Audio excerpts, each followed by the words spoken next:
Hi boys and girls, it's me, Miss Pixoto, and today what I wanted to do was go over some of our multiplication strategies that we learned this year.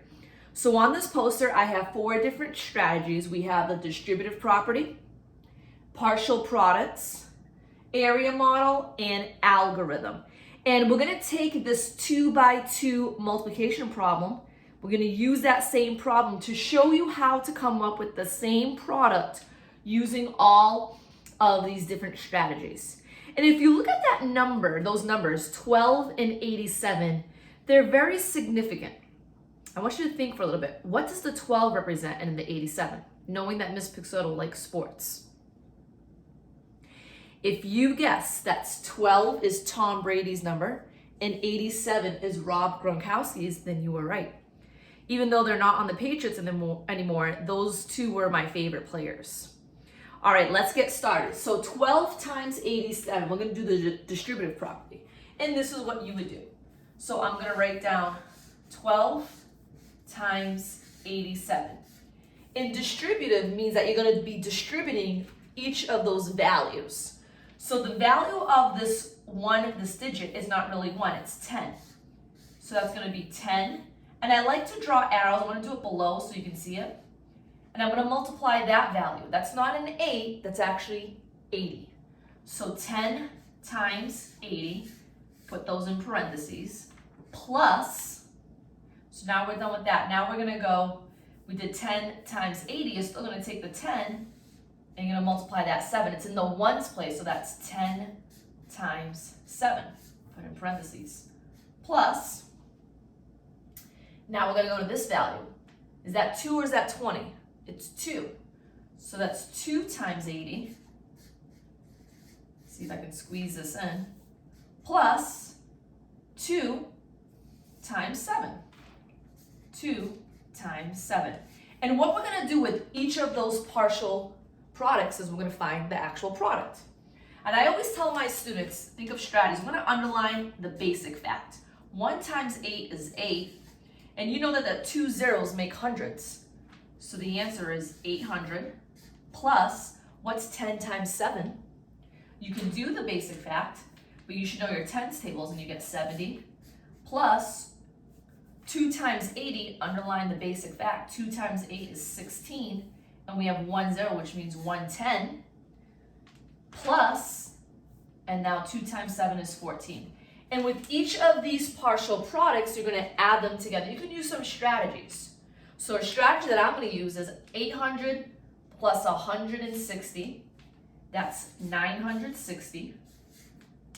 Plus, now 70 plus 14 is 84. So now I have to combine these two to find my product. So we have 4 in the ones place. 8 plus 6 is 14, carry the 1, 9 plus 1, so the answer is 1,044. That was using the distributive property. Now we're going to take the same facts, the 12 and the 87, and we're going to use partial products. And partial products is the same thing as this. Well, let me line it up for you. So 12 times 87. And I tell my students to draw a big line, okay? We're going to cover the 8. What we're really doing is 7 times 2. What is 7 times 2? And the answer is 14. Then we're doing 7 times, and people would say the 1, but what's the value of that 1? It's 10. So that's 7 times 10. And if you notice something, you'll see the same facts over here, the same partial products that we broke apart. Now I'm done with the 7. I'm going to go this way. That's not an 8, that's 80. 80 times 2. 80 times 2. I'm sorry, 7 times 10 is 70. 80 times 2, we know that by now, is 160. And the last one is 80 times 10. 80 times 10, and that's 800. Now I'm going to take each of these partial products and I'm going to add them together. I tell my students, you want to put the bigger value first. Cross it off. Then we have 160. Cross it off. Now I'm down to 70. And you can combine these, but for right now, we're gonna line up our numbers. That's a 4, 6 plus 7 is 13, plus 1 more is 14, regroup, 8, 9, 10. I know you can't see it, so I'm gonna put it right here. The answer is 1,044, again, using partial products, okay? The next strategy is an area model. And because that is a 2 by 2, you're going to make a box as best as you can. I'm kind of like in midair. And 2 by 2 means that there's going to be 4 different boxes, and you got to think about the values. So I know that one's going to be bigger, and that's probably going to be the smallest value. So I'm going to do something like this. Okay? I'm just going to write, well, I know you can see it, 12 times 87. We're going to break apart that 12. What makes 12? Look at the tens place, so that's 10 plus 2 on one side. It doesn't matter where you put it. I put it here. And the next one is 87. So that's 80 plus 7. And what you do is you take, again, these partial products and you're finding it here. Okay, so we can do it mentally, but you can also write it down in the box. 80 times 10. And 80, so if you go with your finger in the first box, 80 times 10 is 800. Circle your products. Now I'm going to go here. 10, bring your finger, times 7. 10 times 7, which is 70. Again, you're noticing that the similarities is we have the same partial products. Bring your finger down and across. So that's 2 times 80, or 80 times 2 using the commutative property. And that is 160.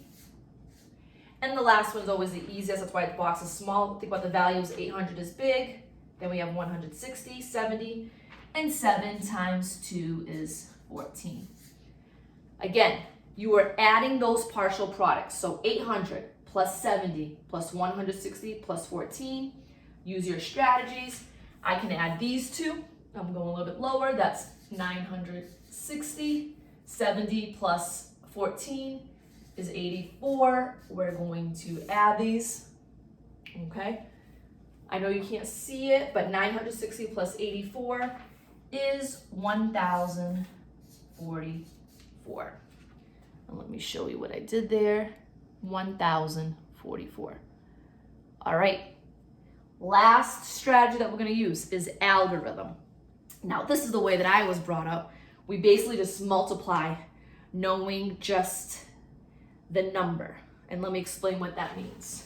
So over here I have 12 times 87. So you're not looking at the value, you're just looking at the number. I'm going to cover the 8. This is a strategy that I use. 7 times 2. 7 times 2 is 14.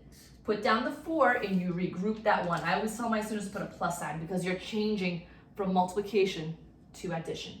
7 times 1 is 7, plus 1 more is 84. And you'll notice that this was our combination when we did 70 plus 14. Okay, what I tell my students, so you don't get confused, is cross that off, cross the ones place off, and you have to hold it. So we put an imaginary 0. Some students like to put a star, some people like to put a big 0.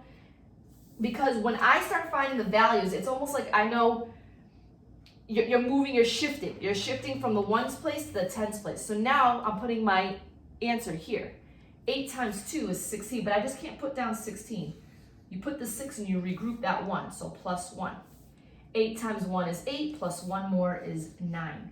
And if you remember, 960, that came over here when we did the 800 plus the 160. So you're combining those partial products. Now you're adding going down. 4 plus 0 is 4 or nothing. 8 plus 6 is 14. Regroup. 9 plus 1 is 10. So I want you to take a look at that. We just multiply the same fact using 4 different strategies. And each strategy depends on what makes you learn better, whatever you feel more comfortable with. At first, I loved using distributive property. I can see those partial products. Then I loved using area model. Okay, some students can do all of these and they love using every single strategy. Some students just stick to partial products. It depends on the type of learner that you are, okay? But I wanted to show you that you can take the same fact, use different strategies, and you still come up with the same product. So now, here's what I want you to do. I'm gonna put up another poster here, okay? And you're gonna work on these 9 questions. So let me go get that. So I'm going to just cover this. And at home, on a piece of paper, I want you to copy these. So I'm gonna leave this up here, okay? Just zoom down a little bit. And you're gonna number a piece of paper, and you're gonna use any strategy that I taught you. You can use more than one strategy. So for number 1, if you wanna do it algorithm way, that's fine. If you wanna do number 2 as an area model, that's perfect. Number 3, if you want to use it as distributive property, you just have to write it out the long way, write it out horizontal. But I want you to work on these 9 problems. So for 4th grade, what I would like you to do is work on these problems, and you can email me, or on Google Classroom, I'm going to post this video up. You can just write down the answers in your response. So for number 1, you could say the answer was, I don't know, 3,450, whatever the product is. You'll put a number 1 and write down that answer. Okay, I do want to see you guys working on these. And again, we have gone over all of these strategies. So let me leave this up for a few seconds. Remember, you can just pause the video and you can copy them. There's 9 problems. Okay, so you have the rest of this week to work on those 9 problems. And don't forget our strategies. So let me take that off. And I'm going to leave that up so you can see the strategies one more time. Okay? Distributive property, partial products, area model, or algorithm. And I'll leave this up again for you to copy. Any questions, you can email me. Okay? Email me if you just want to say hi. I hope everybody's doing well. And continue working hard as I've seen a lot of you doing. All right, boys and girls. Till next time, make sure you're staying safe, washing those hands, and also taking time to reflect and to rest. As Mr. Pella always says, hawks fly high. Bye, boys and girls.